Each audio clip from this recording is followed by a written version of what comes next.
Robots are taking over human jobs. They are all set to replace delivery men in Japan.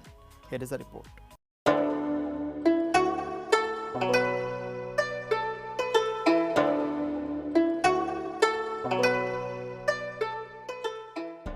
Japan has one of the world's oldest populations. Nearly 30% of its citizens are over the age of 65. Many live in depopulated rural areas that lack easy access to daily necessities.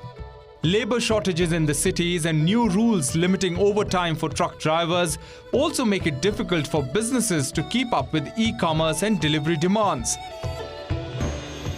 The shortage of workers in transport will continue to be a challenge in the future. Enter robots.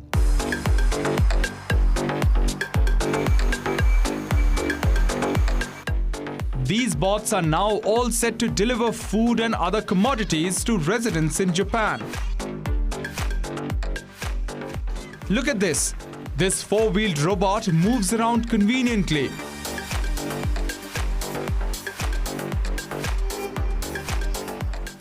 It dodges pedestrians on a street outside Tokyo. The robot delivery is currently part of an experiment. Tokyo-based robotics firm ZMP has partnered with behemoths such as Japan Post Holdings for the trials of the delivery robots in the city. These trials are happening because Japan is revising its road safety laws.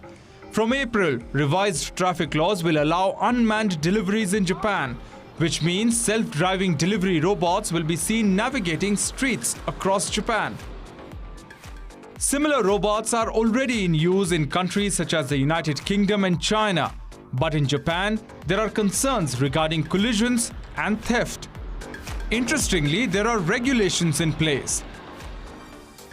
These self-driving robots can move at a maximum speed of 6 kilometers per hour, meaning that the chances of severe injury in the event of a collision are relatively small. But what if a robot moves off the sidewalk and collides with a car due to some discrepancy? That would be extremely worrying. It seems Japanese tech companies have taken care of that aspect as well. Panasonic says its Hakabo robot can detect obstacles and judge autonomously when to turn and stop. Also, these robots won't be operating entirely alone. Humans will monitor them remotely. They will be able to intervene if required. It's hoped that these machines could eventually help elderly people in depopulated rural areas get access to goods, while also addressing a shortage of delivery workers in a country with chronic labor shortages. The idea of robotic deliveries sounds promising, but it remains to be seen how well it's accepted in Japan, where jobs are at stake, where there's a pressure to protect human employment.